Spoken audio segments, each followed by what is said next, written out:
Send the contract. Send the contract so I can post it on my Instagram and sign it live. Let me do my first contract live, baby. They don't know me. Crawford calling me out and saying that, you don't know me.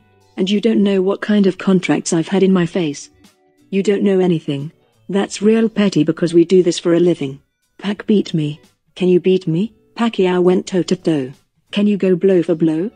I don't know. Send the contract. Don't get me started. I love a good fight. That's what I live for. I'm no cherry picker. Go look at my resume. I don't just fight people in the rankings. I try to fight the best in the world. That's what I have done, and that's what I always do. That's what I did before anyone knew who Keith Thurman ever was. We were going gym to gym. I was looking for my beatdowns. Where they at? Right now, I want Crawford more. He got under my skin, man. Errol, that's a timeline issue. I know how the game works. We got the same manager. Let's say he's fighting in November. If I can get a fight in December, then in early 2020, there should be no ducking Keith Thurman. Even if I fight in January, we can still fight in the summertime. But that's a calendar issue. We got to kind of work closely together to make that happen. This Crawford, dude. Send me a contract, bro, Thurman continued. Tell them ESPN boys to send some zeros my way. They know what an appropriate, respectful number is, and then I sign on a dotted line, baby.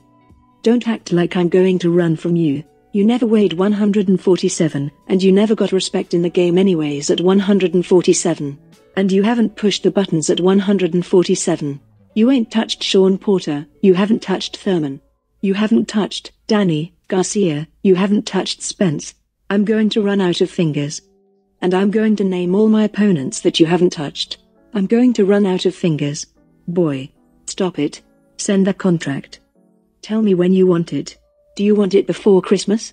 Merry Christmas. I'll take the check.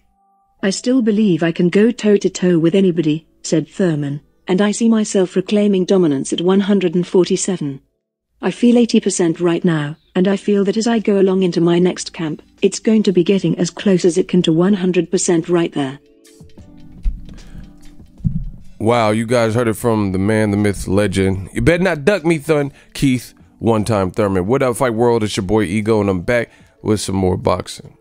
Now, smash the like button. If you're new, consider subscribing. I drop daily content. Keith Thurman did an interview on the Last Stand podcast, Brian Custer. I will link that up for y'all. Y'all like my shirt? Baby.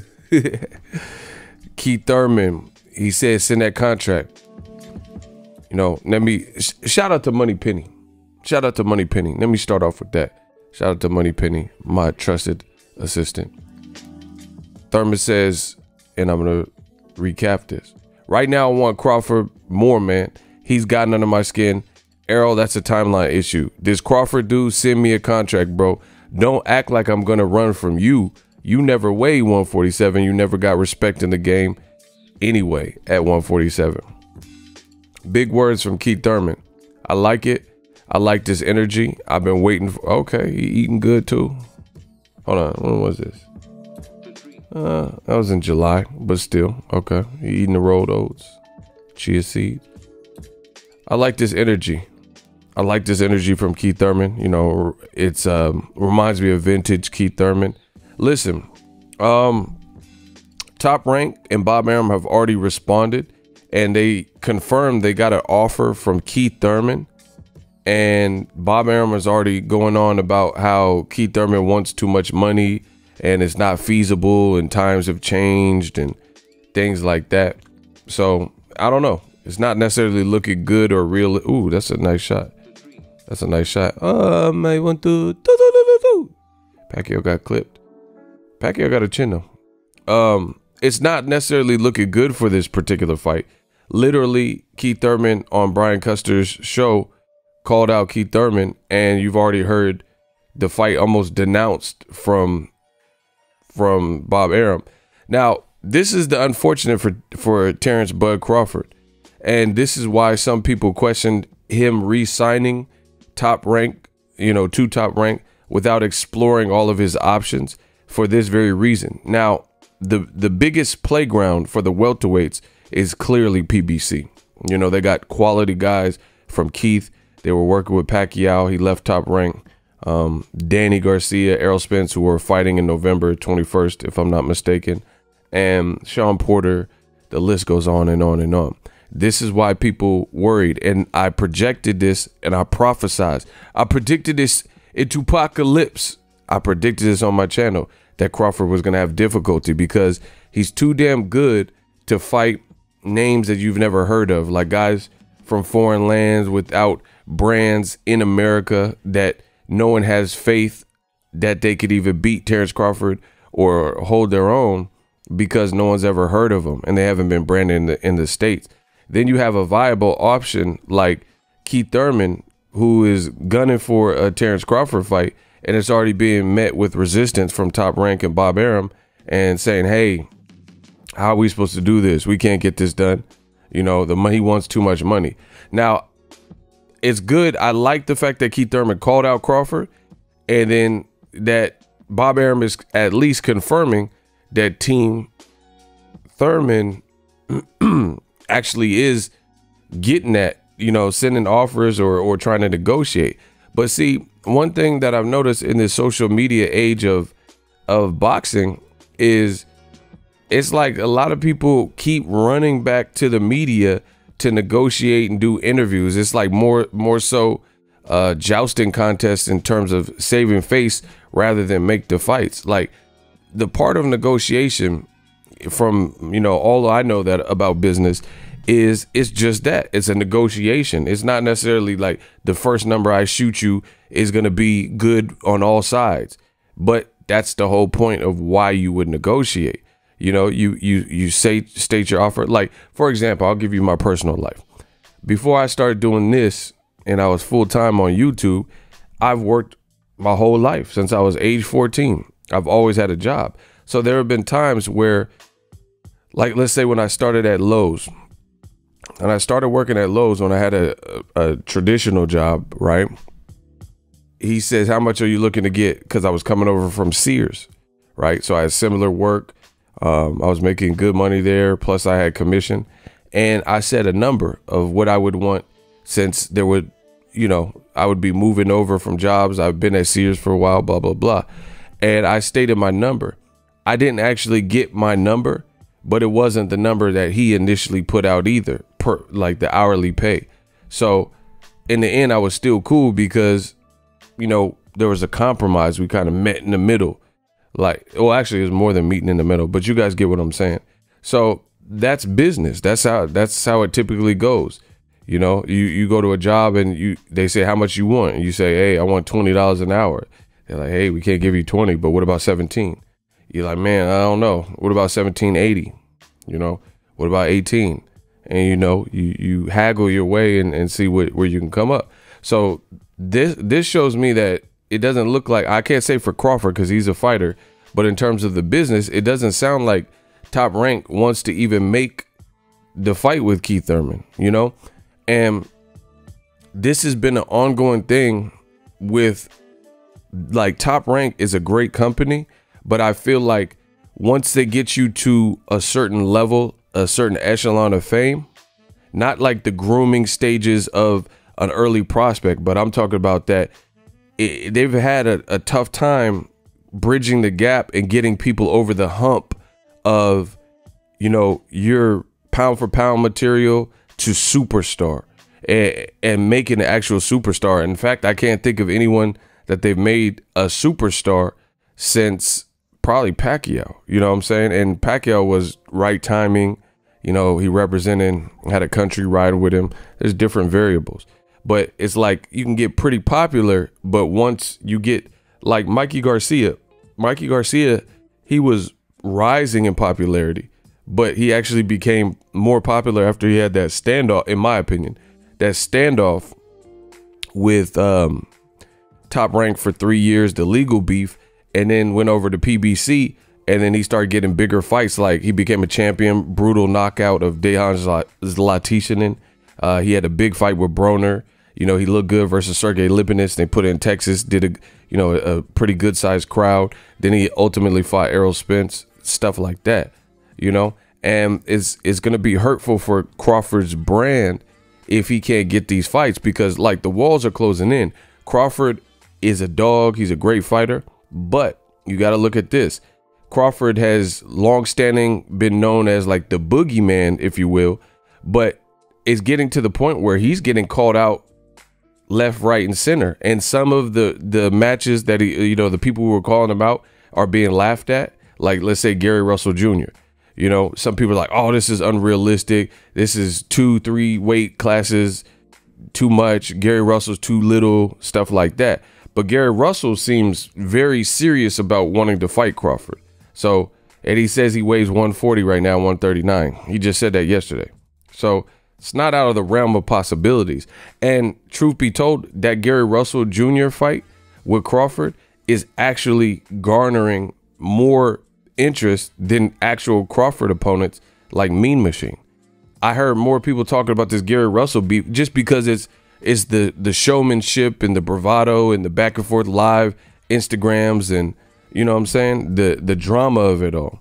So you actually see people interested in it, even if you want to call it a circus. So it looks like, I haven't really heard much recent, but people are like laughing at that fight. Okay, that's one. So Gary Russell, they're saying he's too small. You know, this fight won't be sanctioned or it won't be a real deal fight. You know, it's laughable. It's a circus fight. But then there's no reason to not fight against Keith Thurman. Keith Thurman's calling you out saying, oh, he got under my skin. You know, me and Errol's a timeline issue. I don't know why, but it don't seem like Keith Thurman want to fight Errol Spence, and it's been that way. But it don't matter because Errol Spence is already fighting Danny Garcia. So even if Keith Thurman wanted to, he couldn't fight Errol Spence anytime soon. But back to the Danny Garcia, or excuse me, the Terence Crawford fight, is he sound ready, and he keeps saying he wanted to fight, but then you're hearing Top Rank with some kickback saying, oh, we can't pay you. Like, and there's a lot of companies we're seeing where it's more so they keep telling you, especially in this pandemic, what they can't do rather than what they can do. You know, oh, it's tough times and, you know, fighters got to take pay cuts and do this and that. Yeah, but how is Danny Garcia and Errol Spence, which is definitely a fight we know they would want with a full crowd, or Gervonta Davis and Leo Santa Cruz? I get it. These are all, especially Tank. Can you imagine Gervonta Davis and Leo Santa Cruz in the Staples Center? You know, so obviously that's a crowd-worthy fight and an action fight and a fight people would love to go see live. But if these are the times we live in, what are you going to just stall out your whole business for the next year or two or whenever this clears up? You see what I'm saying? Or life goes on, like Pac said. How many brothers fell victim to the street? Rest in peace, young. There's a heaven for a G. You know, life goes on. You got to keep it trucking, roll with the punches. And this is the hand that we've been dealt via the pandemic. So it is what it is. And again, there's big fights being made, right? Namely, like a lot of these PBC fights, both Charlos on the same card somehow, some way. So how come Keith Thurman can't get paid? Because obviously Keith Thurman, Terence Crawford, to me, is pay-per-view worthy. If they were considering putting Lomachenko Teofimo on pay-per-view, then that's definitely, because Crawford, he's been on pay-per-view twice with Victor Postal as well as Amir Khan. So if you were willing to put Amir Khan and Crawford on pay-per-view, then how or why wouldn't you put Keith Thurman, which is a better fight, a more intriguing fight, and a fighter who just came off pay-per-view, you know, with Pacquiao. So, and he held his own, you know, especially in the second half of the fight. So, I mean, it's not looking good, to be honest. It's not looking good because we can't just discount all these options for Crawford. Okay, Gary Russell, that's a circus fight. So despite how much Gary Russell wants it, and, you know, fans are getting into it, he's too little, let's just dismiss that. All right, fine. Keith Thurman, he wants too much money. Sean Porter, nah, we're friends, I don't want to fight him, and he don't have a belt. And then you've listened to recent interviews with Bomac, and Bomac has been on record, and he said that Kell Brook, Keith Thurman, and also Sean Porter, when it came up, collectively, we've heard Team Crawford state that these fights aren't really interesting because we're after the belts. But that, I mean, to be honest, that don't make sense. One, we're in a pandemic. So who knows when Manny Pacquiao will come back to the fight game, because he might need a crowd. He's been an established pay-per-view star since I was a kid. You see what I'm saying? So Pacquiao's in a different echelon, and he's 40. So we have to see what he's doing. He's one guy with the belt because he just fought this man and consolidated WBA belts. The only other person with a belt is Errol Spence, who's already slated to fight Danny Garcia. Do I need to show you guys these things? Right? I could show you. I could prove everything. This is a confirmed fight, right? Errol Spence, look, boom, confirmed. This is on Fox, PBC, they're official. So you don't really have a choice in the matter because he's already scheduled to fight. So Errol is the only other guy who got 2 belts. Pacquiao got 1 belt. So why would you stall out your career for only 2 guys, Errol Spence and Manny Pacquiao, if you're a guy like Crawford who last fought in a tough fight with Mean Machine in December, and then you just not gonna fight? You know what I mean? And Crawford has already been on record saying he don't want to fight for a pay cut. He's like, and that's his right. You know, he's like, I got a minimum, and you know, I got X amount of money coming to me. I've worked for this spot, so I don't want to take a pay cut. In my opinion, I have no problem paying for Crawford versus Keith Thurman. So if I feel like that, and I'm one of the leading voices in boxing that does this commentary stuff, then I'm sure a lot of people would also pay. I know Eagles Army, there's a lot of y'all let me know if that's a pay-per-view worthy fight. Again, if you say it's not, then how could you justify Crawford Postal or Crawford versus Amir Khan on pay-per-view? Those are his 2 pay-per-view fights. So clearly this would be the biggest pay-per-view fight out of all the other 2 that he's done with Top Rank. So again, this is not necessarily a good look. I'm not going to even say that Crawford wouldn't take the fight. I don't know. But the people representing him are saying the money's too much. And Bomac is kind of discounting guys like Keith Thurman, Kell Brook, etc. So it's just like, it becomes like, who should he fight then? You know, if Keith Thurman don't got a belt, he's not good enough. Sean Porter don't have a belt, he's not good enough. And then Gary Russell, he's too small despite all of the personal drama and the payback and revenge and I punch you in the mouth stuff. Then it's like, who is he gonna fight? He already beat everybody aligned with Top Rank that he really could. I mean, who wants to see the Besputin guy versus Crawford? Stuff like that. And Crawford and Top Rank are gonna have to find a way to bridge that gap. They're gonna have to find a way to bridge that gap to the point where the big fights are the big name. That's what Crawford needs. We know he got skills. We know he's a monster. We know he's a dog. But until he gets the big names, then, you know, his brand is not going to fully take off like maybe he would want, you know, to get the upper echelons of payday. So I don't know. It's a very interesting predicament that they found themselves in. But I predicted this, and I think these fights have to be explored. All of them, including Gary Russell, just because of the theatrics and the personal stuff. Because again, part of boxing this modern age, it's not just about belts. There's too many belts in boxing. Errol Spence and other people just told you that. I've been telling you that. So it's also, that's why you can see a guy like Ryan Garcia, and he has a social media presence and following. He keep punching YouTubers with the body shield and Francis Ngannou, and that's why he could command maybe even more money than a Virgil Ortiz, who and demand it, you know, who is also a skilled fighter with Golden Boy, you know. So you got to look at the spectacle of the whole fight. So I think the Keith Thurman fight, it shouldn't just be discounted. And the other issue I have is that Top Rank, in my opinion, Top Rank seems to constantly have these issues, like where they're like, oh, we don't, financially that don't make sense. Top Rank has talked about Crawford fighting Pacquiao, right? You know, and they're like, oh, let's get creative and do it in Abu Dhabi and, you know, Bucharest and all these different unique places. You know, let's go to the secret of Narnia and the lost city of Atlantis. And then it never happens. They talked about when they had Pacquiao, him fighting Amir Khan over in Dubai and all this stuff. So why can't you get creative and proposition if you're receiving an offer from Keith Thurman to make it make sense with the site fee?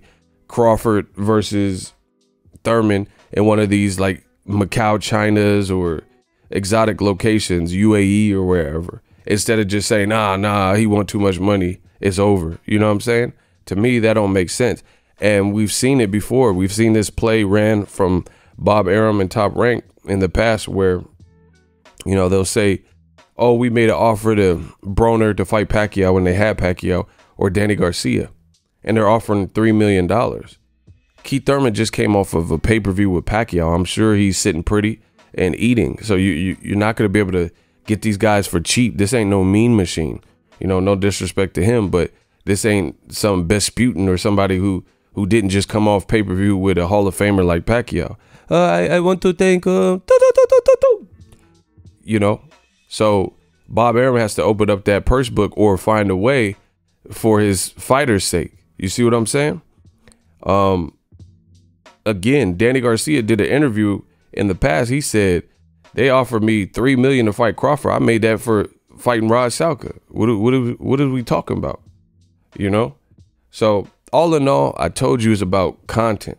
Content is king. It's not my burden. I'm not these fighters' managers and stuff. I'm just merely giving you my 2 cents. And Crawford will be overlooked if he can't get the big fights, because the world goes on and everyone else is going to keep fighting. And, you know, hopefully we get the best versus the best. So that's why you see little shit like, let's say Top Rank. Crawford, he been on people's radar at least since Gamboa. If I pull up what year, watch how this works. I'm going to show you everything I said, everything I predicted has been pretty accurate.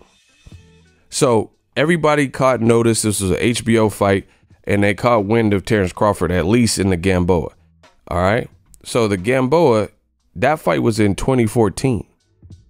And then since then, we haven't seen quite the same like fanfare names. And I haven't been hard on Crawford's resume like some people, right? But I'm saying the branded big names, the big name brand. So that was 2014, right? That the world took notice for sure of Crawford. I had seen him before that and, you know, really liked what I was seeing. But in general, the world at least got wind. You look at a guy like Teofimo, right? He didn't even turn pro till 2016, right? He's younger. But late 2016, almost 2017. So you have a guy like Teofimo Lopez who turned pro literally almost 3 years after the Gamboa fight, yet he's enthralled in a Vasyl Lomachenko fight, which if he can win against a name like Lomachenko, the way they've built Lomachenko, he's really winning. Like, that could catapult his career. You see what I'm saying? So he's been given the opportunity, and Lomachenko only got 15 fights and a loss. You know what I mean? And Teofimo, who turned pro after we already knew about Crawford, yet Crawford, the big names have eluded him for one reason or another. But Teofimo is about to embark on an opportunity that is so big for his respective division that it could catapult him to the next level for sure if he beats Lomachenko. But we still are waiting to see Crawford get some of these opportunities. So to be honest, I think Top Rank, they should, instead of doing the interviews, it's just my opinion, instead of doing the interviews and stuff, find a way to nab these fights for Terence Crawford, because ultimately these are going to be the most meaningful fights. And then especially if you have like Bomac, who's saying Kell Brook and Keith Thurman and Porter, these fights are interesting, they don't have titles, it becomes hard to justify some of Crawford's past fights, like Amir Khan. He didn't have no title. Plus, he been stretched by Canelo Alvarez and Danny Garcia and Bradis Prescott and stuff like that. But more recently, Canelo. And he had been coming off of the Samuel Vargas performance where he looked pretty bad and got badly hurt by a guy that Virgil Ortiz, who's like 22, demolished. This is all fact. Listen, if you want to talk boxing, I really know my stuff. I really do this. You know what I mean? Man, who is this? That ain't no Amir Khan. So, Amir Khan, look. Coming off the Samuel Vargas. So, he didn't look good in this fight. He got dropped. got badly hurt, and then they put him on pay-per-view with Terence Crawford right after that. So Keith Thurman, yeah, he lost his belt, but he had a valiant effort against a Hall of Famer, and that's definitely a pay-per-view. So to me, I'd like to see them make more of an attempt to negotiate, because Crawford needs the big brand names to bridge the gap. That's my thoughts. Let me know what you guys think. Drop yours in the comment section. We work. What up, Fight World? It's your boy Ego, and I'm back with some more sports. Get unlimited access to premium content with an ESPN Plus subscription. ESPN Plus offers a variety of content, including specials, behind the scenes, docuseries like Bruce Lee's Be Wante, and much more. With an ESPN Plus subscription, you get access to a ton of classic archive fights and replays from boxing and the UFC. Big names like, "Hi, I'm Mike Tyson. Come and watch my fight." Floyd Mayweather, "Easy work. I'm rich."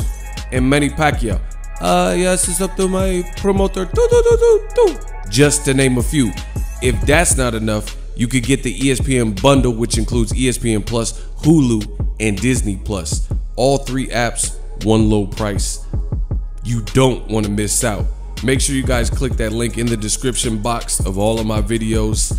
Ego signing off. So if you enjoyed this video and want more content like this on the channel, you can show your appreciation by going to the PayPal donate button or the YouTube support button, and you can donate any amount that you feel is equivalent to the value of this video. Much more to come. Thank you guys for your support. Boxing Ego, the future of boxing.